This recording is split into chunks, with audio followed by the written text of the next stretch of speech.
Jadi pada tahun 1973 ada sebuah kelompok intelijen yang beraksi di jantung Eropa. Tapi ada satu masalah yang tidak pernah mereka duga. Ternyata mereka melakukan operasi dengan target yang salah, bray. Dan di tengah kekacauan itu ada satu nama perempuan yang menjadi buronan paling dicari di Norwegia.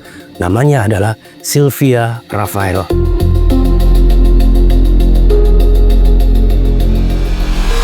Oke semuanya, selamat datang kembali di channel Maharu. Hari ini kita bakal masuk ke salah satu sejarah antar negara dan operasi lintas benua sampai sebuah blunder yang mempermalukan satu negara di mata dunia. Dan di video kali ini kita bakal ngebahas sosok Sylvia Rafael, seorang wanita yang sukses menyamar dengan sangat baik sampai-sampai dia bisa makan malam bareng dengan politisi Arab. Setelah itu motret markas musuh dari jarak yang paling dekat dan tanpa ada satupun orang yang curiga kalau wanita cantik di depan mereka itu adalah mesin buatan suatu negara. Di video kali ini kita bakal tahu tentang gimana cara kerja sebuah badan intelijen paling ditakuti di dunia dan gimana sebuah ambisi gila yang bisa menghancurkan akal sehat sebuah institusi negara. Tanpa berlama-lama, kita mulai ceritanya dari ngebedah topeng dan identitas palsu yang dia pakai selama bertahun-tahun. Seorang agen rahasia yang bisa menembus jantung pertahanan musuh cuma bermodalkan sebuah kamera.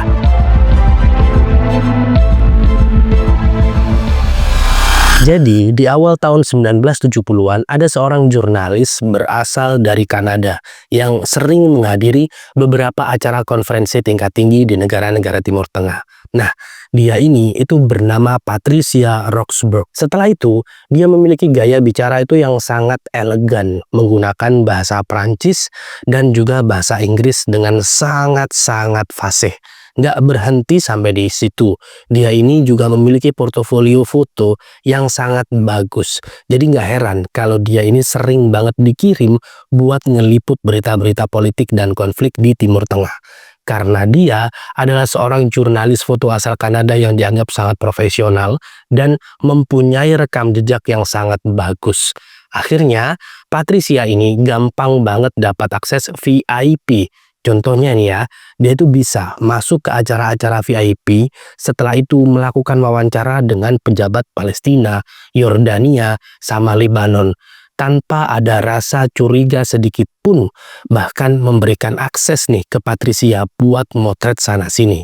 Tapi faktanya, ada sebuah kebohongan yang sudah dirancang dengan sangat sempurna dan Patricia Roxburgh itu sebenarnya nggak pernah ada. Nah, gimana tuh maksudnya? Jadi, sosok Patricia Roxburgh ini adalah sebuah identitas fiksi. Dan paspor Kanada yang dia pakai itu emang sebenarnya paspor asli. Tapi, itu adalah paspor hasil curian. Nah, usut punya usut, ternyata Badan Intelijen Mossad itu ngambil identitas seseorang wanita yang udah meninggal. Terus dokumennya dimodifikasi buat dipakai sama agen terbaik mereka. Nah, agen terbaik itu adalah Sylvia Rafael dan dia bukan sekedar agen informan biasa, bray. Dia mempunyai jabatan struktur di Mossad dengan pangkat clearance level atau kombatan. Dan perlu kalian tahu, jabatan struktur dia itu termasuk jabatan kasta tertinggi dari agen lapangan. Artinya apa? Dia itu sampai punya izin dan keahlian khusus buat eksekusi misi khusus dan melakukan operasi hitam yang cukup mematikan. Setelah itu, kamera yang selalu dia bawa kemana-mana itu sebenarnya adalah senjata utamanya. Nah, gimana caranya? Jadi sederhananya, dia itu memang pura-pura motret kondisi lapangan atau motret pejabat Arab buat artikel majalah ataupun beberapa artikel berita. Tapi sebenarnya mata Sylvia ini itu sedang merekam detail tata letak keamanan gedung. Sedangkan lensa kameranya dipakai buat motret target operasi. Nggak berhenti sampai di situ. Sampai Sylvia ini ngecek beberapa bagian-bagian detail. Nah, salah satunya kayak ngecek di mana nih letak pintu daruratnya, pintu masuknya di mana, pintu dari kanannya di mana. Pokoknya semuanya dicek secara detail. Dan juga menghitung berapa jumlah penjaga di markas musuh. Dan setelah semua roll film foto itu dicuci, terus salinannya dikirim langsung ke markas besar Mossad di Tel Aviv. Dari data foto-foto Sylvia inilah yang nantinya dipakai sama tim eksekutor Mossad buat ngerencanain serangan selanjutnya. Jadi Sylvia ini itu benar-benar menjadi seakan-akan menjadi mata sama menjadi telinga buat negara Zionis ini. Tapi pertanyaannya sekarang, siapa sebenarnya Sylvia Rafael ini? Gimana ceritanya seorang wanita ini itu bisa punya kemampuan manipulasi psikologis tingkat tinggi sampai akhirnya direkrut jadi agen spesialis atau agen kombatan elit.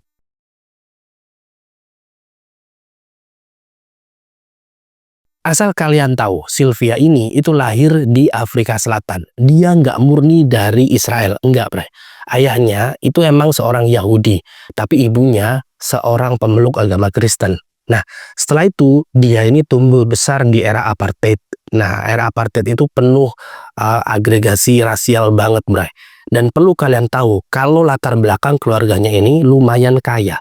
Dan Sylvia itu tumbuh jadi gadis yang cukup berpendidikan, mempunyai pemikiran yang kritis, dan hobi banget membaca buku. Nah, saat dia baca novel legendaris yang berjudul Exodus, dia itu sebuah novel soal perjuangan heroik pendirian negara Israel kayak gitulah, bray. Bersamaan dengan kondisi Sylvia yang saat itu lagi nyari jati diri, itu tiba-tiba ngerasa terpanggil. Dia ngerasa punya ikatan darah sama dengan perjuangan bangsa Yahudi. Akhirnya, di usia 26 tahun, dia mengambil sebuah keputusan yang gak disangka-sangka. Dia meninggalkan kehidupannya yang nyaman di Afrika Selatan dan nekat nih imigrasi ke Israel di tahun 1963. Di sana awalnya dia ini hidup dengan sangat sederhana. Dia tinggal di daerah kibbutz atau komunitas pertanian dan dia bekerja menjadi guru bahasa Inggris sama guru bahasa Prancis, mengajari beberapa anak-anak dan juga beberapa remaja yang ada di sana.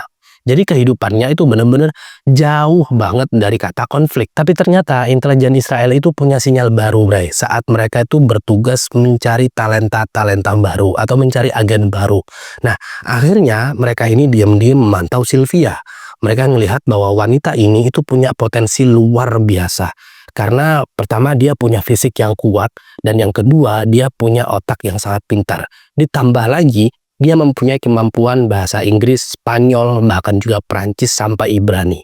Nah, yang paling penting dia itu punya paspor asing dari Afrika Selatan, yang mana itu gampang banget dipakai keliling dunia tanpa dicurigai sebagai orang Israel.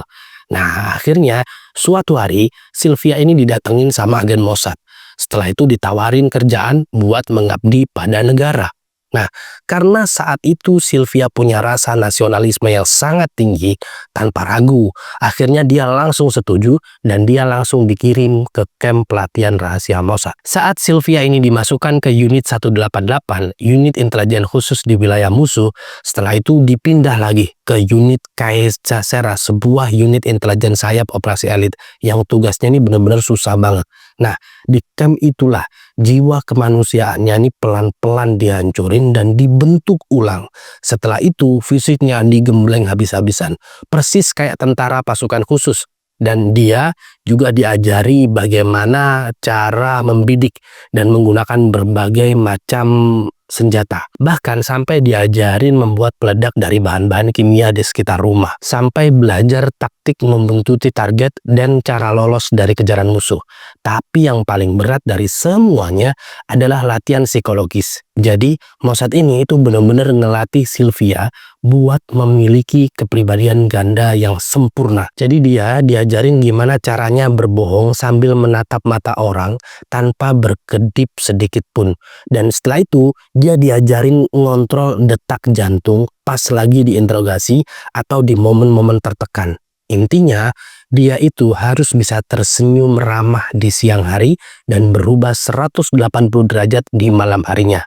Dan setelah bertahun-tahun beroperasi sebagai mata-mata, akhirnya Sylvia ini turun ke sebuah operasi yang nantinya bakal merubah sejarah Timur Tengah selamanya.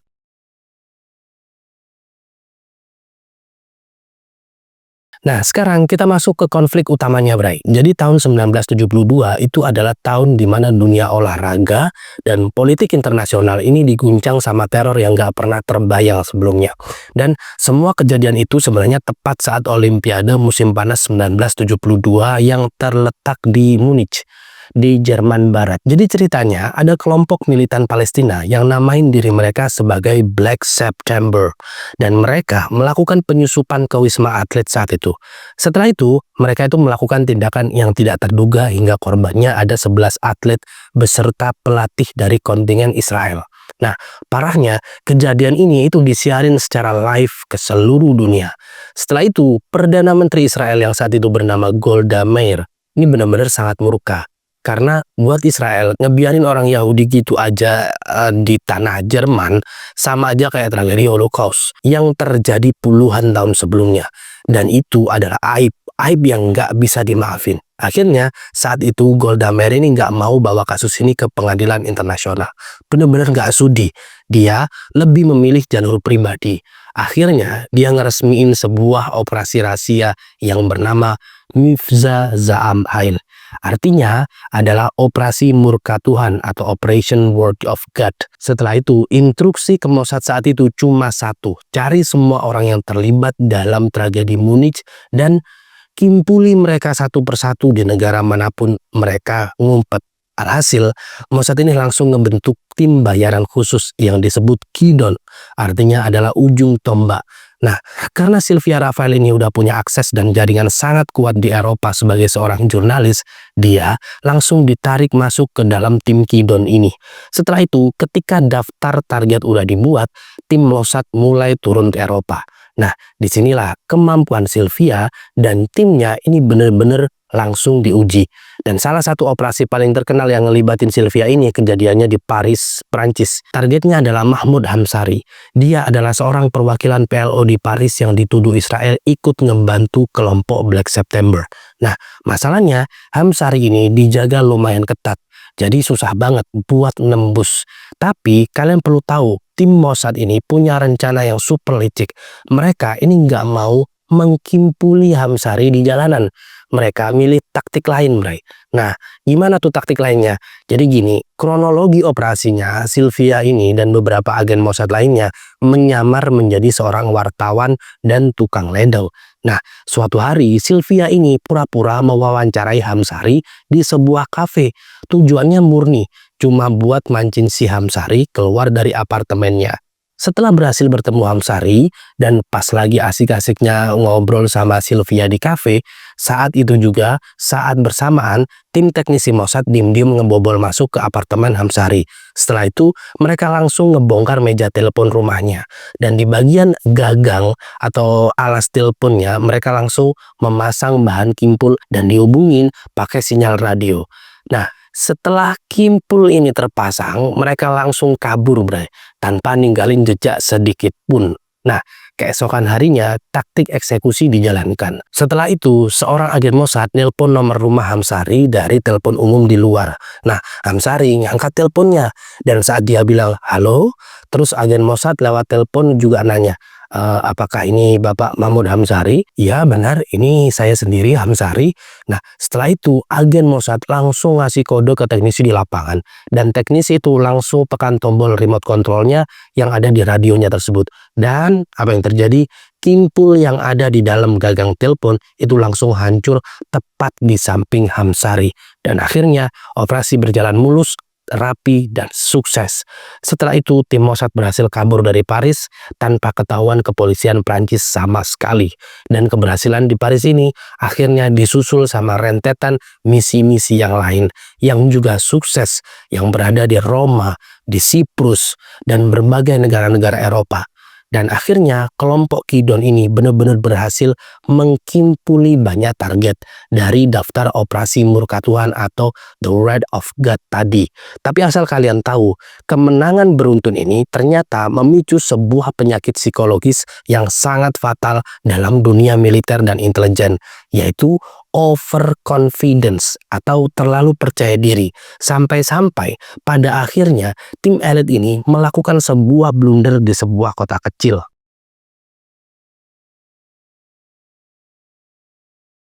Nah, sekarang kita masuk ke tahun 1973. Target utama dari daftar operasi Wrath of God ini adalah seorang pria yang bernama Ali Hassan Salameh. Dia ini punya julukan The Red Prince atau Pangeran Merah. Dan Salame ini adalah komandan operasi Black September. Sederhananya, dia ini adalah dalang utama di balik tragedi Munich. Tapi masalahnya, Salame ini itu terkenal super licin, sangat cerdas, dan selalu dikelilingi pengawal khusus. Jadi ketika Mossad nyoba mendekati dia, Salame ini berkali-kali juga berhasil lolos. Sampai akhirnya suatu hari di bulan Juli 1973, Mossad dapat info dari intelijen kalau Ali Hassan Salameh ini lagi ngumpet di sebuah kota kecil yang bernama Lillehammer, tepatnya berada di Norwegia. Nah, karena tahu target utamanya ada di depan mata, markas besar Mossad langsung merespon dengan cepat dan mereka akhirnya ngumpulin tim Kidon, termasuk Sylvia Rafael, dan langsung nerbangin mereka semua ke Norwegia. Dan perlu kalian tahu, operasi ini tuh benar-benar dibikin dengan perencanaan yang sangat terburu-buru. Jadi secara persiapan itu sangat minim banget. Tapi karena mereka udah ngerasa sering banget nih ya kayak mengkimpuli orang-orang di kota besar kayak Paris atau Roma, apalagi tanpa ketahuan sama sekali, mereka tuh jadi ngeremehin saat berada di Norwegia. Overconfidence tadi, bray. Mereka mikir, polisi desa di Norwegia mah nggak bakal tahu apa yang akan kita lakukan. Kita beresin aja dengan cepet, terus setelah itu kita langsung kabur. Nah, sesampainya di Lillehammer, tim Mossad ini ngelihat seorang pria yang mirip banget sama ciri-ciri Ali Hassan Salameh. Dan perlu kalian tahu, kalau aturan mutlak di dunia intelijen bahwa identifikasi target atau verifikasi visual itu adalah hal yang paling krusial. Jadi sederhananya, kalau yakin 1000% bahwa orang itu adalah orang yang benar, maka itu harusnya menjadi kunci paling utama. Tapi di Lillehammer ternyata protokol ini tuh dilanggar. Jadi tim Mossad itu cuma ngandelin kemiripan wajah sekilas. Mereka nggak ngelakuin penyadapan mendalam. Dan akhirnya singkat cerita, mereka salah target, bray. Ternyata pria yang mereka awasi ini profesi aslinya cuma seorang pelayan restoran biasa. Dan dia ternyata ngomongnya pakai bahasa Prancis logat Maroko, bukan bahasa Arab logat Palestina. Nah, setelah diidentifikasi nama pria itu adalah Ahmed Bouchiki. Dia cuma imigran asal Maroko yang kebetulan aja punya kumis dan struktur wajah yang sangat mirip sama Salameh, sang pangeran merah tadi. Akhirnya, tanggal 21 Juli 1973, tanpa ada verifikasi lebih lanjut, Komandan Lapangan Mossad ngasih lampu hijau buat melakukan eksekusi. Dan di suatu malam, saat Ahmed Bouchiki sama istrinya nih baru aja kelar nonton film di bioskop, mereka pulang nih dengan jalan santai, ya jalan pada umumnya lah habis dari bioskop. Nah, setelah itu tiba-tiba nih ada mobil lewat depan sampingnya. Mobilnya itu Mazda, warnanya itu agak terang. Tiba-tiba itu berhenti mendadak di samping mereka.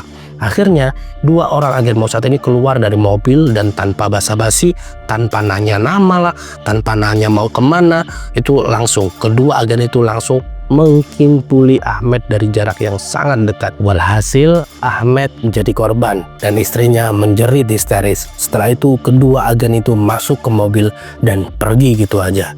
Nah, karena mereka ini mengira sang dalang tragedi Munich itu udah nggak ada, mereka juga udah merasa udah berhasil. Mereka nggak sadar kalau kota Lillehammer itu secara ukuran sangat kecil buat nutupin jejak kejahatan sebesar itu. Akhirnya malam itu juga kepolisian lokal langsung bergerak dan menutup semua akses keluar kota. Dan tahu apa yang terjadi?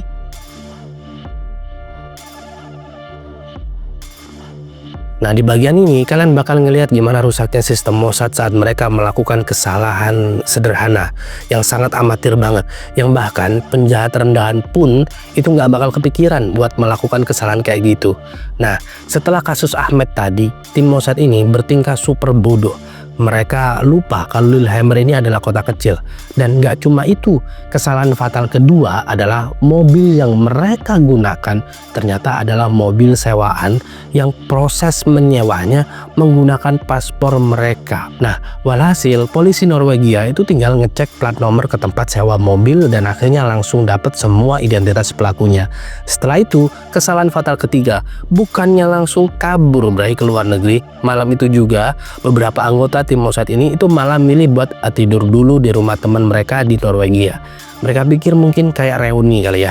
Jadi kita bisa lah santai-santai dulu kayak gitu. Karena mereka ini terlalu santai, walhasil keesokan paginya polisi Norwegia yang udah megang data mobil sewaan itu langsung melakukan penggerebekan di bandara dan di sebuah apartemen. Dan akhirnya 6 orang agen Mossad berhasil ditangkap hidup-hidup, dan salah satu dari 6 orang itu adalah Sylvia Rafael. Dan penangkapan ini langsung memicu ledakan skandal geopolitik internasional. Dan akhirnya langsung banyak berita dari berbagai media massa kalau agen intelijen Israel mengkimpuli pelayan restoran yang nggak bersalah di negara berdaulat yaitu Norwegia. Akhirnya berita-berita itu langsung menjadi headline di seluruh dunia. Setelah itu citra Israel seketika hancur dan badan intelijen Mossad yang tadinya ditakuti dan dianggap nggak terkalahkan mendadak dapat kecaman global. Akhirnya jaringan safe house atau rumah aman dan data agen rahasia Mossad di seluruh Eropa terpaksa harus dibongkar dan ditutup karena udah ke-expose semua ke publik cuma gara-gara insiden Lillehammer ini. Dan saat itu juga Sylvia dan kelima rekannya diseret ke pengadilan Norwegia. Setelah itu Sylvia didakwa atas kasus terencana, spionase, dan dokumen tidak asli. Dan jaksa Norwegia nuntut hukuman berat. Tapi di tengah sidang peradilan muncul sebuah plot twist yang mungkin kalian juga gak bakal mikir kalau ini bakal terjadi. Karena benar-benar gak masuk akal. Ternyata pemerintah Norwegia mengutus pengacara lokal buat ngebela agen-agen Mossad itu. Dan pengacara yang ditunjuk buat membela Sylvia adalah seorang pria Norwegia yang sangat dihormati. Namanya adalah Aneus Skjodet. Dia adalah pahlawan lokal Norwegia yang dulunya ikut perang melawan Nazi Jerman di Perang Dunia Kedua. Dan selama proses persiapan sidang dan konsultasi hukum di penjara, nah interaksi antara Sylvia dan Aneus ini itu sang pengacara tadi itu benar-benar makin intens, Bray. Setelah itu mereka saling cerita latar belakang masing-masing dan Aneus ini ngerasa kagum banget sama kecerdasan Sylvia. Di sisi lain Sylvia juga seumur hidupnya selalu bohong, selalu pakai topeng dan hidup di bawah tekanan perintah negara. Tiba-tiba nih ya mendadak ngerasa nemuin sosok pelindung dan tempat bersandar yang nyata pada diri Aneus. Akhirnya mereka berdua nyaman, jatuh cinta, dan pengadilan akhirnya ngevonis Sylvia dengan hukuman 5,5 tahun penjara. Tapi karena ada lobby-lobby politik dan bumbu-bumbu asmara tadi di belakang layar tadi antara Israel dan Norwegia, akhirnya Sylvia cuma mendekam di penjara selama kurang lebih sekitar 15 bulan. Dan dia akhirnya diampuni dan dideportasi dari Norwegia. Setelah bebas, Sylvia dihadapkan pada pilihan yang sangat besar dalam hidupnya. Apakah dia bakal balik ke Israel dan melanjutin karir sebagai elit Mossad, ataukah milih jalan yang gak pernah ada di buku panduan intelijen manapun?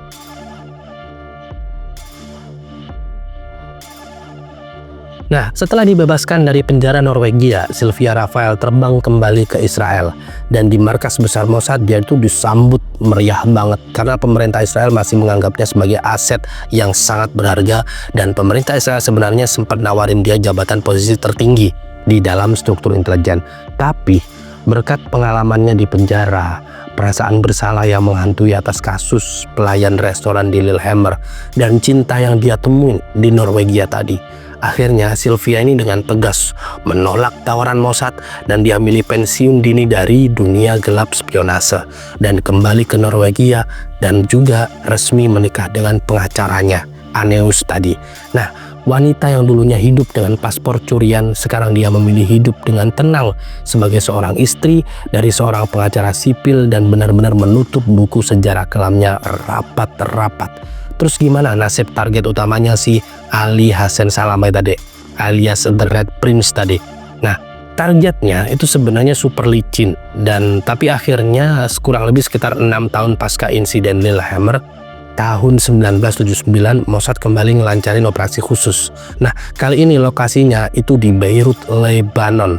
Dan ironisnya, Mossad lagi-lagi pakai jasa seorang agen perempuan. Emang Mossad ini suka banget ya pakai agen-agen perempuan kayak gitu untuk menjadi kunci utama kayak gitu, Bray.